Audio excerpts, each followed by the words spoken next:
क्या होगा अगर मैं आपसे कहूँ कि इस दुनिया में आपने आज तक किसी भी चीज़ को सच में छुआ ही नहीं। जब आप अपने फ़ोन को टच करते हैं या किसी से हाथ मिलाते हैं या फर्श पर पैर रखते हैं तो वो सिर्फ एक भ्रम यानी इल्यूजन होता है। सूक्ष्म दुनिया बेहद अजीब है। इसे समझने के लिए sir J Thomson, James Chadwick, Niels Bohr, Rutherford जैसे वैज्ञानिकों ने चमत्कारों पर नहीं बल्कि नेचर के गहरे राजों पर भरोसा किया। और आज हम उस एक अदृश्य ताकत के बारे में बात करेंगे जो आपके घर के पंखे से लेकर ब्रह्मांड के तारों तक सब कुछ चला रही है। वीडियो को अंत तक जरूर देखना। चलिए सबसे पहले टच यानी स्पर्श के इस खेल को समझते हैं। हम जानते हैं कि हर चीज परमाणुओं से बनी है और हर परमाणु के बाहरी हिस्से में घूमते हैं इलेक्ट्रॉन जिन पर ऋणात्मक यानी नेगेटिव चार्ज होता है। अब नियम यह कहता है कि दो एक जैसे चार्ज एक दूसरे को प्रतिकर्षित यानी दूर धकेलते हैं।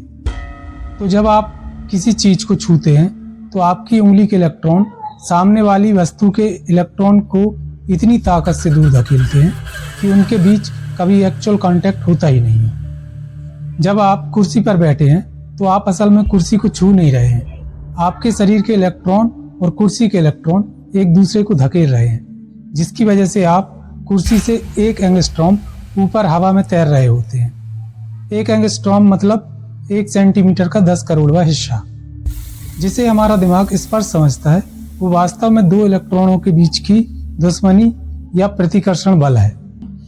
यानी हम सब हमेशा हवा में तैर रहे होते हैं। इस पूरी जादुई घटना के पीछे जो मास्टरमाइंड है उसे हम कहते हैं विद्युत चुंबकीय बल यानी इलेक्ट्रोमैग्नेटिक फोर्स।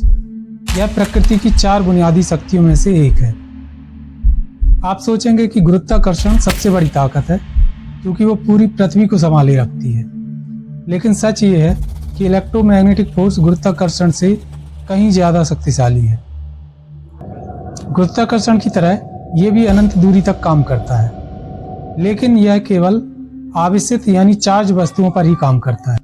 लंबे समय तक लोग मानते थे कि बिजली और चुंबक 2 अलग अलग चीजें हैं, लेकिन 1905 में अल्बर्ट आइंस्टाइन के स्पेशल थ्योरी ऑफ रिलेटिविटी ने साबित किया कि ये दोनों एक ही सिक्के के 2 पहलू हैं।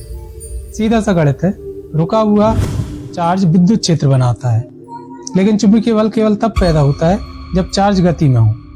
माइकल फैराडे ने दिखाया कि बदलता हुआ चुंबकीय क्षेत्र बिजली बना सकता है, जिससे आज हमारे पावर प्लांट चलते हैं। और स्कॉटिश वैज्ञानिक जेम्स क्लार्क मैक्सवेल ने साबित किया कि बदलता हुआ विद्युत क्षेत्र चुंबक बना सकता है। मैक्सवेल ने जो गणितीय समीकरण दिए उसने विज्ञान की दुनिया को हिला दिया। उन्होंने दिखाया कि जब विद्युत और चुंबकीय क्षेत्र अंतरिक्ष में एक साथ यात्रा करते हैं तो जन्म लेती है विद्युत चुंबकीय तरंग, जिसे हम लाइट कहते हैं। ये सिर्फ रोशनी ही नहीं, आपके मोबाइल का नेटवर्क, टीवी की तरंगें, माइक्रोवेव और एक्सरे, ये सब इसी बल का रूप है जो अंतरिक्ष के खाली सन्नाटे में ब्रह्मांड की सबसे तेज रफ्तार में दौड़ते हैं, यानी 3 लाख किलोमीटर प्रति सेकंड की रफ्तार। तो अगली बार जब आप कुर्सी पर बैठें या किसी चीज को छुएं तो याद रखिएगा कि आप उसे छू नहीं रहे, बल्कि प्रकृति के सबसे खूबसूरत और अदृश्य बल के कारण हवा में तैर रहे हैं। अगर साइंस का ये सफर अच्छा लगा तो वीडियो को लाइक करें, चैनल को सब्सक्राइब करें और अपने दोस्तों को शेयर करना ना भूलें। मिलते हैं अगले वीडियो में, तब तक के लिए धन्यवाद।